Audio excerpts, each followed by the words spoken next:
There we go.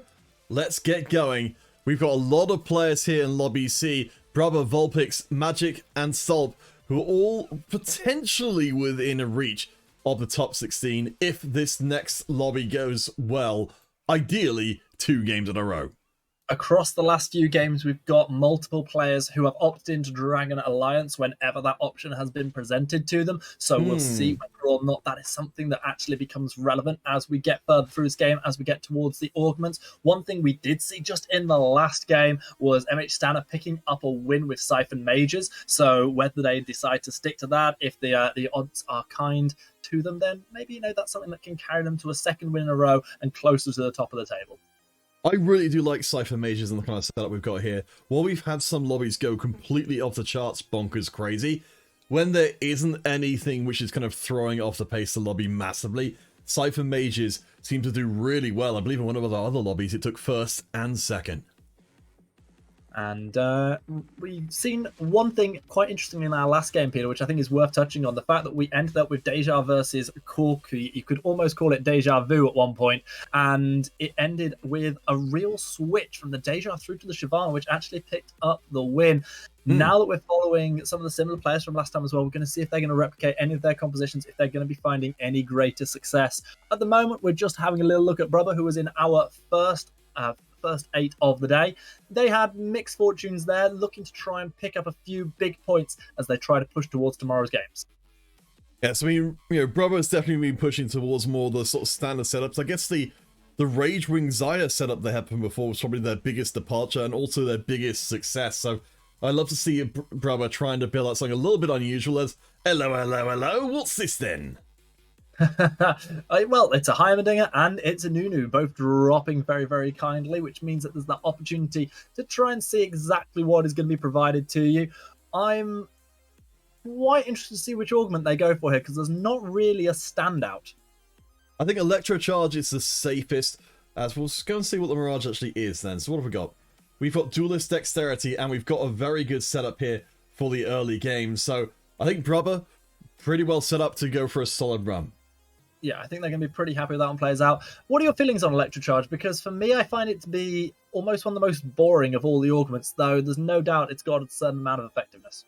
So this is a really... I shouldn't say this, but I will.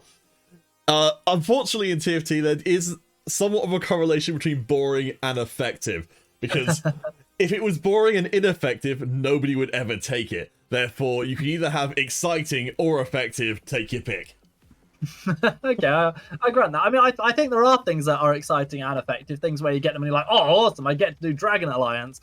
But at the same time, I agree with you. If it were boring and rubbish, we wouldn't have seen it picked up just now by brubbba. So we'll keep our eyes peeled as to how brubbba gets on in the early. Right now, we're looking at this interesting selection of mixture of bruisers, cannoneers, a couple of rage wings in there, but not got the trait just yet. They're fighting up against level 2 Aatrox, who have Infinity Edge and Sunfire already completed, try and stay alive long enough to keep Stana in the running in the early game, much like they won last time. But no, Aatrox not able to hold it out against Vulpix, who we're seeing for the first time in action today. Yeah, I mean, Gadget Expert, there are certain augments which are the tournament player's choice. And Gadget Expert is absolutely one of them. It's just so ridiculous in terms of strength. It works, of course, extremely well with the Revel setup, because you'd love to be able to shred the magic resist and attack often. The Cannoneers, Rebels together, such great synergy. And you can put together multiple different static shifts as well as the other items which are affected by Gadget Expert for a super strong game. It's so hard to go wrong with it. It is. It's definitely the sort of thing you want to see in terms of potentially exciting and fun builds early on, while also being relevant, helping you push towards that late game, setting Vulpix up for a potentially strong game. At the moment, though, it's quite a steady early start. Only really Slick's having a rough time of things so far. Silas is going to take down a couple of extra. It'll be really crucial to see if they get towards another Kingslayer, but they're taken down by the Chompers before that can happen. That continues the win streak for our level 1 Vulpix, who'll be looking to use the Firestone to evolve the Ninetales sometime soon. Oh boy. I knew there would come and be a Pokemon joke at some point, but I hoped That's it even a might joke. be tomorrow. It's just what happens. I did a joke. Oh boy. Alright, Vulpix. Yeah, let's talk a little bit about Vulpix. They've had a pretty middling performance so far. A couple of top 4s, a couple of bottom 4s, including in last game, which went particularly bad for them, running Xayah Jade. So you know, they are one of the players who definitely does need to do very well, and I think we're seeing that reflected in some pretty aggressive leveling. Is it bad that I look at Vulpix's little legend and think that Fenrir looks more like an Arcanine than a Ninetales? No, I think you're with you there. You've got to make do with what you've got. Vulpix is still here for the branding as well, but sometimes I just don't want to cooperate. No, to be fair, I definitely see the Vulpix, and obviously it's slightly more wolf-like, which, you know, is fair, but there's just something Arcanine-y and Growlithy about said Fenrir. But anyway, what matters right now is the damage being put down, and it turns out that the Gadget Expert Static Shift Jinx is able to demolish the 2-star Jinx on the opposition, leaving Vulpix as the sole survivor on 100 AP as we hit the first carousel. Yeah, really nice start out for Vulpix. As I said, they need to do very well, and it looks like they're going to. We will spend some time looking at Decisivewaytft coming out of this one, who actually has a very similar setup from Vulpix. So the bottom and the top of the table are almost running the same thing. So going to lead to quite an interesting contest as we get later and later. Maybe one of those two will pivot away from said composition. So Cannon Rebels makes a lot of sense. I don't know if they're all going to have a static shiv as well, but we shall find out. I've got a few upgrades coming through, including Magic, who's also going for Jinx as well. I'm starting to think that this... I'm not going to say it. Will I? Wait, what? Oh my gosh! Yeah. Magic! Their name came true! Yeah, I saw the Siphon there on the bench, saw the quick sell. I was like, I know what comes next, and it is damage. Already the Bloodthirster available as well, so this is perfect itemization coming through. Knight's Vow going to be getting some extra damage onto those backline units, but some extra attack speed even. However, what really matters is this early Siphon. This is going to give Magic the opportunity to just run away with the early game. Oh my gosh. It's definitely one of those things you look at from other people and you say, why can't I roll this highly? Because apparently Siphon is only going to come with one board in the early game. She, as I said, should make an absolute mess of things. Stolp, currently towards the lower part of the table, won't feel as sore as maybe Vulpix would to run across a board this strong. Oh, this is going to be a tough ask for our early Siphon. However, they're going to pick off one more unit with their charged up attack. However, I do think there's probably going to be just about enough damage coming out from between the TK and the Senna to finish this one off. No! There it is. I was absolutely right. You did. You read it correctly. Wow. I'm really shocked that didn't go Magic's way, but perhaps there just isn't enough damage coming out from the back line. Let's keep on moving, though, because we are restless nomad of an observer. Let's head across to Slicks and see what they're up to. We've got a turn of traits on the bench. They're waiting until I've got a few more traits stacked up to get the maximum possibility of exactly what they're going to be hoping for, whether that ends up being another Jade or something else towards this composition. Right now, you can see that static, that resolve that are already on the Twitch. Going to see where that's transitioning towards a little bit later. Stop. It's someone we're going to have to come back to in a second because they've got the clear mind set up. That is another very, very tournament-y augment because be able to push levels while your board is still relatively strong as Stolp is. You're just getting that free XP every round. The gold value on that augment is crazy and allows you to access a late game much earlier than everybody else. Twitch with those items, it might just be a placeholder, but right now it's held Slicks in place on the same amount of HP. Stoles with the fun setup, not quite able to get the victory they wanted as they come towards the Krugs. Notable that Vulpix, we injected him with before, who was on the win streak, lost that win streak just before coming to Krugs, so that takes a little bit of gold out from the very top end of the lobby. I'm kind of surprised, because Vulpix's board looks pretty damn good. It does. Not too sure what went wrong on that one, or exactly who they picked up. Can you see who they picked up the loss against? Will it show us? Brubbba. No. Brubbba. Brubbba, what are you up to, you scallywag?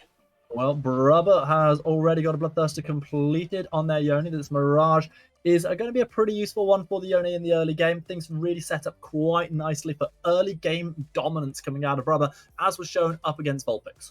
Oh my gosh! And not roll any better. This is the dawn of the Dragons, Greyheart. They're all just showing up. Apparently, they didn't realize they're not really supposed to be showing up at level 5. They're 2% chance. Not just a dragon, but the dragon.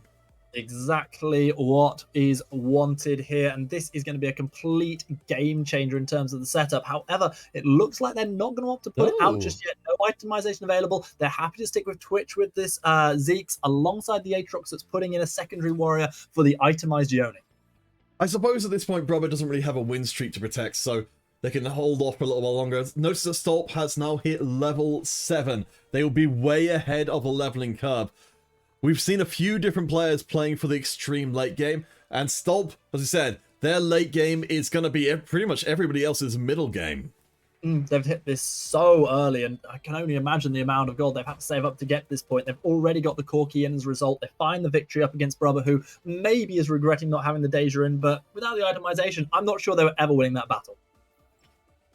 And we've got ourselves our second augment coming in, so we've got a chance to bring in some Thieves Gloves. Certainly very, very good option. The upgrade for the EMEA as well. I think, from what I'm thinking here, that brubbba has held off from upgrading to get the Deja in, has now got space to do it right now.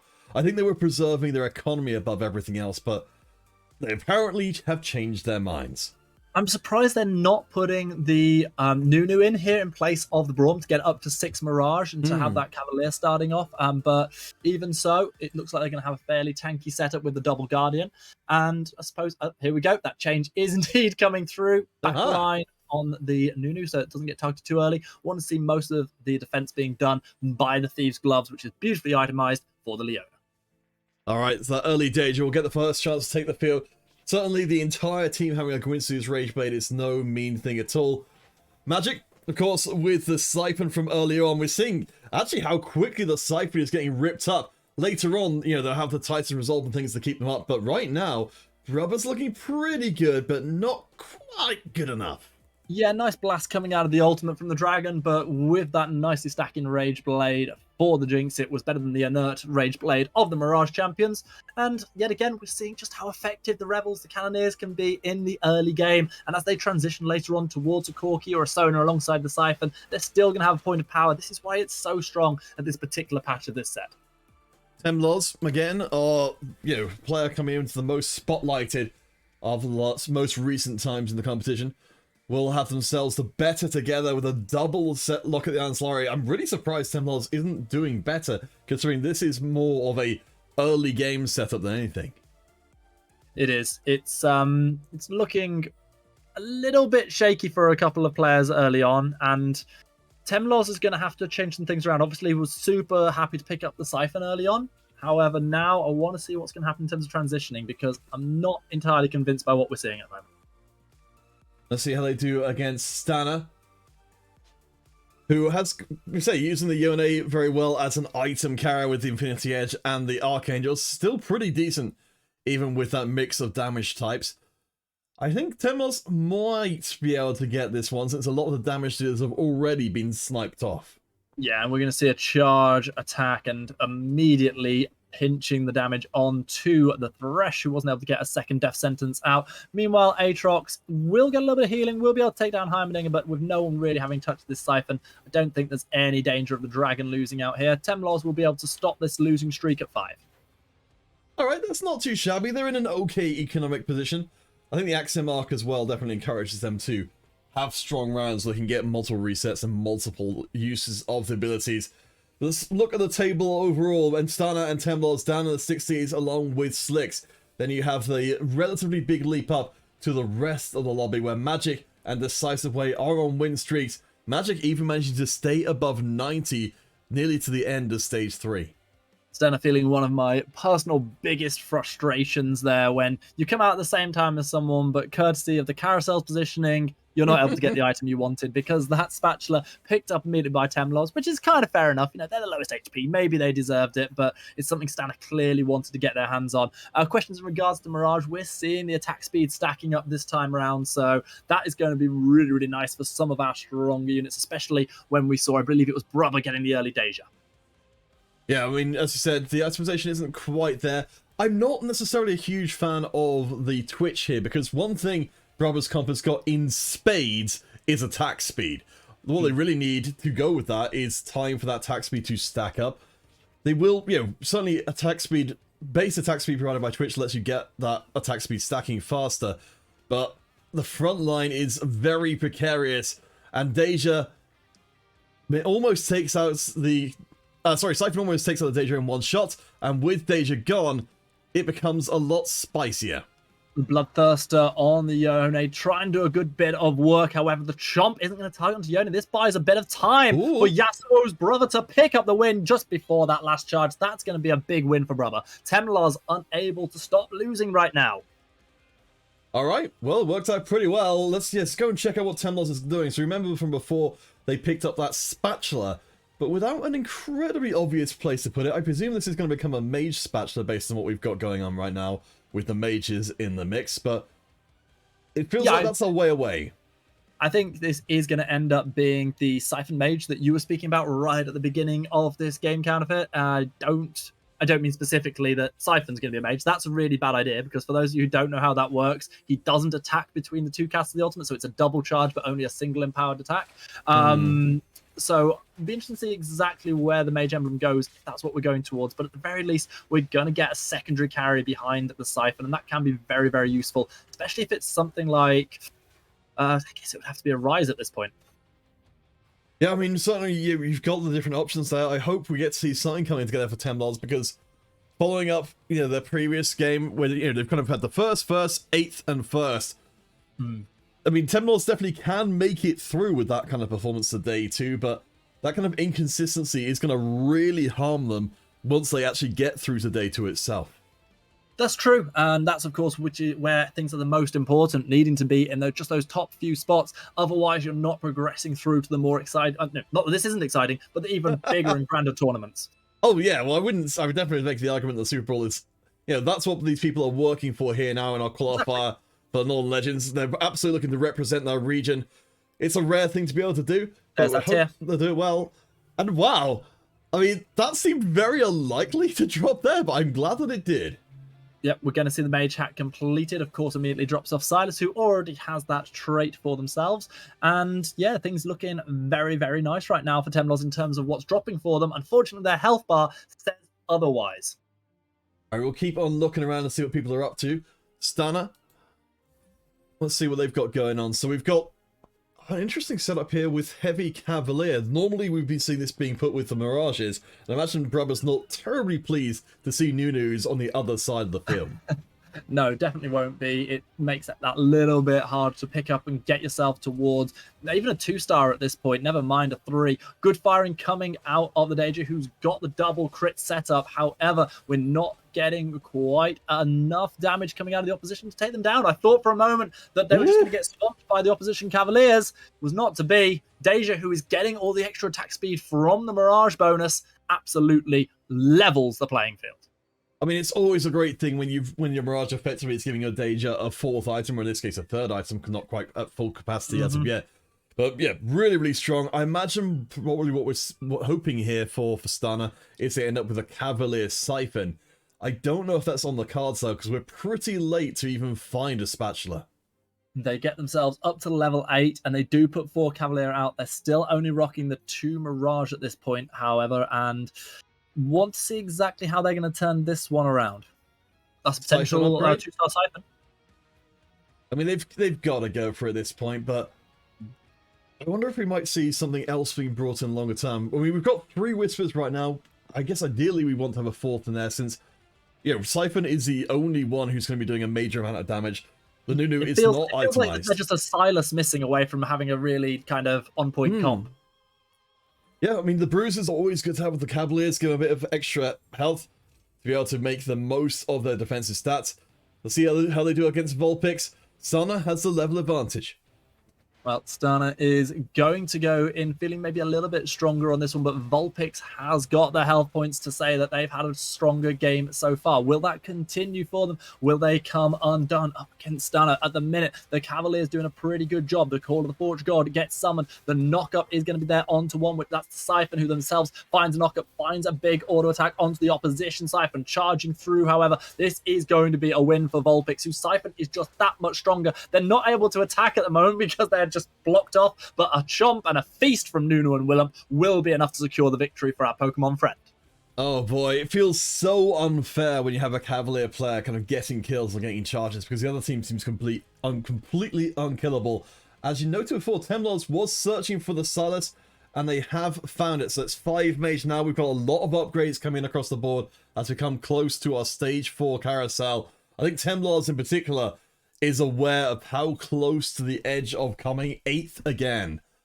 5 Mage, 4 Whisper is the setup that we're looking at. And at the minute, this full row of champions needs to start picking up some victories. However, it feels like they've hit a nice power spike. I have a feeling they've got what it takes here. I'm really surprised that we're seeing the Mage emblem put onto the Siphon. We're going to see if it works out with the double charge. One charge cancelling out the other Siphon. This is actually perfect timing, especially as the Chomp is going to go down onto the opposition. Bloodthirster and Warmogs keeping the Vulpix's Siphon alive. However, just like we saw in the last round, it's going to have to survive another knockback coming in. Double charge coming out of the Siphon. The hit is going to come in after taking out the opposition Siphon. Too many Siphons. How do you even cast an all-for-one game counterfeit? All I know is Vulpix are taking the loss here. Oh boy, there we go.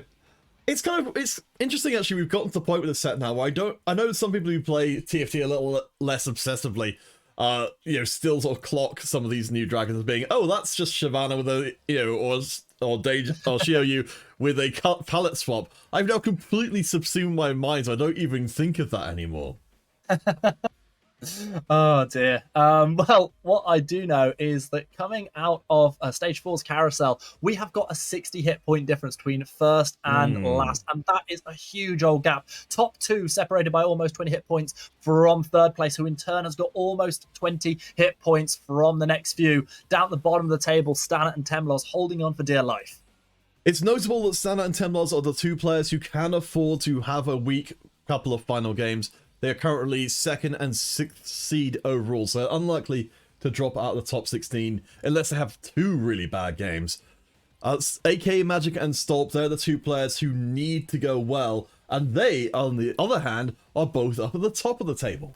Yeah, AK Magic's had a lot of great stuff dropping, and we can see they've just got those components shredded apart so they can start building up. I believe they're Corki now. We'll see exactly what they put down onto this. It's going to be the Rage Blade, and it's going to be Justice as well, coming in for the Corki, who's stacking things up mighty quickly, ripping through the opposition health bars like there is no tomorrow, and there might not be any tomorrow for Brubber at this rate. They're getting absolutely rinsed apart. Deja cannot stop the onslaught coming out of Magic.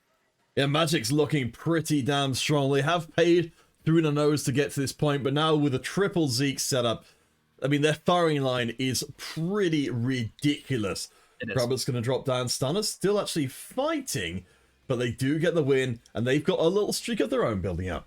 They have passing slicks in terms of the HP, and that's going to give them a little bit of extra security. Stana is actually in a relatively nice place in terms of the units they've been able to put out now. Good number of Cavaliers, the Bruisers stacking up as well. Still feel like they're missing a Silas here, which they could swap in for the Ornn, so that they had both Bruiser and Whisper on as well. Yeah, right now, I think it seems like they're trying to build up some money for perhaps to try and get the Hecarim 2-star, get the board a little bit further going, but yeah, even with, without the completely optimal version of the setup, it's still working pretty damn well. Decisive in 2nd place right now. It's fascinating to see that they're still running the center on the back line.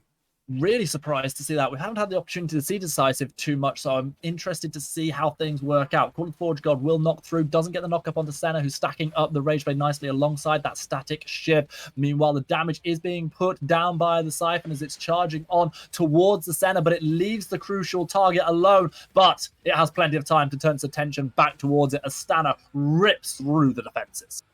Let's go and check out what Decisive Way is up to, because it's not what we would have maybe expected. No, not at all. It looks like we've got the potential for turning into some kind of pivot towards the Mirages. I'm trying to have a little look at exactly what we've got here. I suppose they've got the Dejas there. Maybe they're just waiting on the 2-star. Certainly got itemization for it if they were to strip that from the Senna. So I think you could well be right there. Let's just see what they're able to turn around as they look to roll down at level 9. They have got the Yasuo in shop as well, so the Mirage setup, that's going to be pretty compelling. And we've also got the Bard as well. Decisive Way, I mean, they're in a really good spot right now. Decisive Way doing a pretty decent job, the Swedish player. Their final decision's got to be made, and it's a Deja 2. Yeah, Deja is going to surely have to come in. They've got the time to do it because it's the Dragon round, so it buys them an extra 30 seconds on the back of it. Now Deja can be itemized alongside that Giant Slayer that they've just managed to pick up. This could be a really, really good turning point for Decisive. We saw how weak they were with the center in the last fight. That's not going to be the case now. Yeah, I always love seeing players just tossing their entire board in the bin and coming up with something better. That kind of forward planning is going to pay off really well. Decisive's at level 9. I think they're in a really good spot to take a very solid finish. I do completely agree with you on that pivot, and finding the 2-star Deja when it has been contested, as we can see up against them now from brubbba, is a really, really big moment for them. It arrived at just the last moment as they were looking for those rerolls. Good damage coming through, and at the minute it's tough to tell what's looking the health bars, but as we pan up screen a little bit, we can see that the opposition Deja is just that little bit healthier. It's got to fight in a 2 versus 1 scenario. No. brubbba not quite able to win out as that last burst of ultimate damage comes out of Decisive. And this is brubbba, who we saw picking up the Deja extremely early on. Your heart sinks, though, if you're brubbba and the other Mirage players, when you see that someone else has joined the field of play in terms of the Deja comps, and you say, oh, this might be why I'm having such trouble getting my Deja to 2-star. And it's kind of sad when you look at it for brubbba, because they had such an early Deja. We commented on them getting it, I believe, at level 5, and they've only found one more since there, despite the fact they've clearly done plenty of rolling and burst through their economy. If we could just turn our attention back to Decisive for a moment, I just want to have a little look at something on the bench, and there it is, the 2-star Shyvana. They had 2 of them on the bench just before then, and just like we saw coming out of the last game, the Shyvana has been swapped in for the Deja. It's been itemized. Sorry, it has not been itemized, but it's now being itemized. It's going to come in. It's certainly going to do work. Oh my gosh, I love this from Decisive Way. They can go into a Deja comp, they can switch into a Shyvana comp. This is flexibility personified. Of course, it's going to be pretty hard for the rest of the lobby to keep up. Unfortunately, that Shyvana with only a single item can't stand up to the backline damage of a Cannoneer comp. Not too sure why we didn't see full itemization, at least on somewhere. Like, to leave your Rage Blade and your static on the bench confuses me there. Maybe just running out of time for Decisive and not wanting to panic with the decision, not wanting to knee-jerk too much. I like that we're seeing just how important Shyvana is, though, because in the last 2 games, we've basically seen a fully itemized Deja swapped out for a Shyvana, and that the players are clearly going, no, this is the best option right now. I remain to be convinced, Greyheart. I wasn't impressed by what we saw from Shyvana in the previous round. I suspect it's not going to be world-endingly different in future rounds. The itemization just isn't there in the way that it was there for the Deja. So, Decisive, feel free to prove me wrong, but I think this may have been a misstep, just being presented with the opportunity to go for Shyvana, and now it has to prove itself. They've gone for 2 of the 3 items onto the Xayah now, which is really surprising. They've also managed to get Jade in here for the empowerment. This time, Shyvana staying alive a little bit longer. The damage is ripping through, and that's enough to almost put Stolps in their graves. All right. I'm here for this. Yeah, I didn't even consider that we could be bringing in the Xayah with the Shyvana to kind of put together an actual Rage Wing comp. Well, Decisive in particular, their flexibility of approach boggles my mind, as we do have an update. Temlozz has gone out in their second 8th of the competition. Yeah, this is the problem for Temlozz. Even though they look like they're going to make their way through to tomorrow based on current results, having this amount of variety between wins and losses is not going to help their cause. They look to push towards our top few tomorrow. Also, I've got to agree with Uru. They did get way weaker earlier on, but now having stabilized with that Rage Wing, the Shyvana's starting to look very, very strong. Also, I've got a few people asking in chat for the scores if we're able to pop them in there, Counterfeit. I will do my darndest. Hopefully this link will work. I think some of the links have been a bit wonky. If you use command !bracket, it will take you through to the main page, and you'll be able to get to the results from there. Hopefully those are up to date. brubbba, though, even with Decisive going away from the Deja, it's wandering through this bleak land of forgotten Dejas. There's just none more to be found. Even with throwing all their money at rolling every single round, they cannot find the Deja.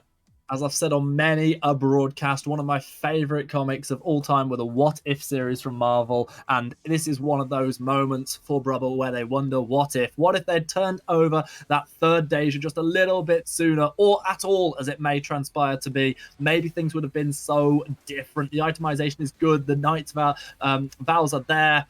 but it's just not enough to help them against other comps who Whoa. hit their power spikes a lot earlier. Sona not quite able to connect with the crucial targets there. Will find a crescendo onto the Nunu, but it's the Deja that's ripping through the health bars. Nunu is eventually going to maybe... You know what? Nunu's not even going to die. Keeps on feasting for days, and now it's a battle of the dragons, and with the Deja able to find the ultimate before the Siphon, that's brubbba surviving, and that is Vulpix going lower and lower. Stolp goes out. Yeah, and that's real bad news for Stolp. We said coming in, Stolp, one of the players who needed to do well in this round. Unfortunately, it has not proven to be the case. AKA Magic, the other player in that situation, they have to do well to survive. They are right up at the top right now, with Slicks just behind them, but on a win streak. And of course, when I said Knight's Vow, I of course meant Zeke's Herald, giving all that extra attack speed. You know, I get my supportive items mixed up from time to time. Forget about it. I never have to buy support items as a jungler, it's fine. So we are coming in towards our top 6. Could be towards a top 4 on the back of this fight, depending on how things go for brubbba and Vulpix. All right, I believe this is going to be Decisive Way with their decided setup. Keep your eye out for the Xayah. Doesn't have the Quicksilver, so will fall victim to getting stunned up. This Shyvana is really big, but being surrounded on all sides means she cannot get the shot off. Brubbba stays in, and Vulpix. Vulpix? Ooh, it's a close one. Vulpix gets the win. Magic takes a hit. Oh my gosh. Alright. So brubbba still alive. The 2 Zeeks, and it's going to set up here. Unfortunately, not the best item for them coming off of the Treasure Goblin. I don't know if Makes is still in chat, but thank you to her for that wonderful gift. We've already got a Morello's on the Hecarim, which is... So, being a little bit trolled.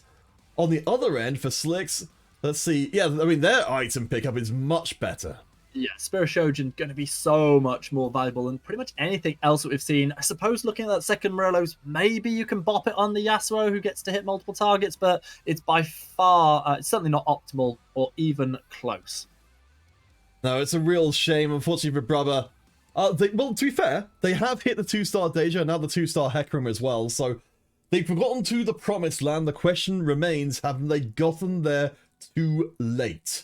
Morello's onto Yone rather than onto the Yasuo. Somewhat surprising, but we'll see if that works out. They're able to apply that burn with enough attacks onto different champions. This could be Brubba's last stand, but we've said that multiple times, and they've proved us wrong so far. That 3-win streak, keeping them in the game, keeping them up to at least 6. Can they push for more? Siphon going to get a big attack off, but not quite going to be able to kill off the pony. Whoa. As we do see an onslaught of shadows that gets a good fear out. Deja doing good damage from the backline, but now has so many opposition to try and take out. Takes out 1 or 2, throws a few low health bars, but it's not enough. Brubbba dips out in 6.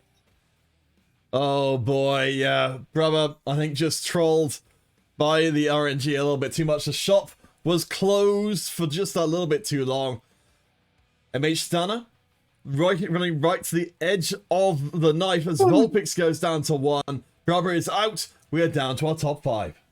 That is going to be Vulpix, most in danger of going out in 5th currently, wanting to just outlive Stana. It might well come down to a battle between the two of them. I'm being reliably informed by the wonderful folks out in Twitch chat that Morello's on Yasuo doesn't work, which I thought it would, as it was a multi-man move. But oh yes, I guess it's magic or true damage it applies to. Sorry, I was too busy. Oh, it's only off magic. Okay. Doing the other things. I thought it was just off abilities. No, it's very easy to think that, because most of the time that's the only time it would be applicable anyway. But we shall see. Let's see. So let's go and find Vulpix. To be wrong and corrected. Yeah, every day's a learning day. It certainly is, especially right now for Vulpix, who is going up against this mighty Dragon Mancer Shyvana, who's putting down Flame Breaths, which look like they are going to be the death of the fire Pokemon. Shyvana just needing to hit that one more time, should be able to target the Sona with the Flame Breath, rip through before any further crescendos. Siphon will try to put up a brave last stand for Vulpix, but gets caught out by the Nico, and bop, there goes our level 1 Pokemon. Oh, Vulpix, we knew you for far too short of a time. Coming out of 5th, it's not too bad, but it's not the big win they really could have used. Come out of this lobby. So we've now got 3 players who are below 20 and 1 player who stands above them all, aka Magic. up to nearly 40. In fact, more than the 2 players below them combined. These are an impressive spot to be in coming this late into the game, and sets Magic up for really big points this time. Even if they don't secure the win, they'll be happy to be taking 7 or 8 points, pushing them further up the table, giving them more opportunity to qualify for tomorrow's tournament. What I love seeing here from Magic as well is they've gone for the Trainer 3 setup and the triple buff with the Zeeks on our friend Nomsy. Of course, Reddit, as always, giving us the maths to show how powerful the extra attack speed can be from multiple casts from the Nomsy. The Shyvana is doing a pretty good job of tearing through the back line, though. And I think, for Magic, this is going to be the end of their brief, very brief, winning streak. And they're not even going to be at the top of the table on the back of an absolute slamming from the Shyvana. 21, 20, and 19 health remain as we get down to our final 3. Stana drops out in 4th as we hit the carousel. All right, let's see what these folks have got for us. So, coming into this lobby, let's check out where everybody was. So, Decisive Way was one of our top 4 on the 10th seed. So, another win would help secure this place for Slicks. They were in a very similar position as well. It's only AKA Magic who's really our big winner from this lobby. The other 2 have merely reinforced their position. 2-star Siphon comes in for Magic, certainly what they'd been waiting for. An extra tanky front line and a bit of damage going to come in now. Certainly what they wanted. Has it arrived too late is the question, because we already know just how much damage can be coming out of the likes of that Shyvana. This is going to be a real crunch fight for Magic. So this is one of the reasons I was so worried about seeing people bringing out Nomsy. The targeting is not good when units end up coming to your backline. Nomsy can end up firing backwards off your board. Shyvana's going to do exactly like an assassin would, land behind Nomsy and make those further shots a little tricky to navigate. Siphon will be chewing through a lot while you see the Xayah remains untouched on the backline. No Nomsy hit landing for long enough. I think this is going to still be this Nomsy is not good enough to deal with the raw power on display. Worst case scenario for Magic, they're facing off against that Shyvana 2 games in a row with similar results, knocked down to 1 HP on the back of a 5-man Shyvana ultimate. Now we'll see Shyvana going up against Barden Shoyu, and it is the Jade and the Guild that take the dub. Oh boy, Nomsy will continue to grow larger, but as I said, I think it is going to be having to be settled for a pretty hard 3rd here for Magic. They're probably pretty okay with that. Even with 4 different buffs on the Nomsy, I think the rest of the strength of the lobby has gotten away from them. Slicks, Decisive Way, they're both looking almost unstoppable, but we can only have one winner. I think we're about to see Magic up against Slicks, if my prediction is correct. And I think that one could be quite interesting, because that's the one I think Magic has half a chance of picking up the win against, whereas the Shyvana, not quite so much so. So this, for me, is the one that is going to tell the story. We already know it'll mean certain death for Magic if they die. There's Zephyr being targeted onto their Siphon is certainly not what they'd want, but they're keeping themselves alive and doing good damage. Shioyu versus Shyvana, versus Siphon is what matters, and with that Infinity Edge ripping through on the enhanced attack, that is why I thought Magic could do work against Slicks. They dropped them down to 6 health. Decisive Way is on the win streak. Magic this time round will be facing off against Slicks again. I think last time was a Ghost version, so maybe Magic can sneak through to top 3. I think there's a real good chance of it. They faced off against Decisive Way, then Decisive Way's Ghost, now Slicks. There's a good chance they face Slicks Ghost next. I think they could just hang in there. This is going to be fascinating just to see who the matchups are after Herald. I think Magic is in a little bit of a tough spot picking up a 2nd Ionic, which really isn't what they were looking for. Because we can see here Slicks gets another frontline item to reinforce Nico, and Decisive is going to end up in a similar situation as well. I think if Magic had ended up with at least a semi-useful item out of the treasure, I can't remember what kind of treasure thing we're on right now, but they've ended up with a random item which isn't what they wanted, and I think that may well be the thing that keeps them from getting into top 2.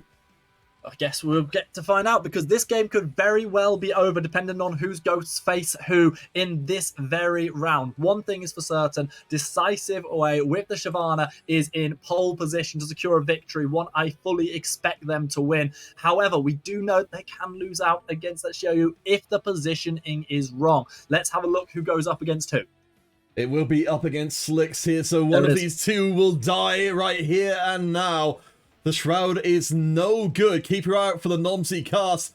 Because as you said, Xiaoyu gets obliterated immediately, and it's not even close anymore. Brilliant Tempered Fate does hit onto 6. It buys a little bit of damage time for Slicks, but at the end of the day, this is coming down to which dragon died first. And with Siphon ripping through their health bars, there's only going to be one winner here. Magic secures at least second.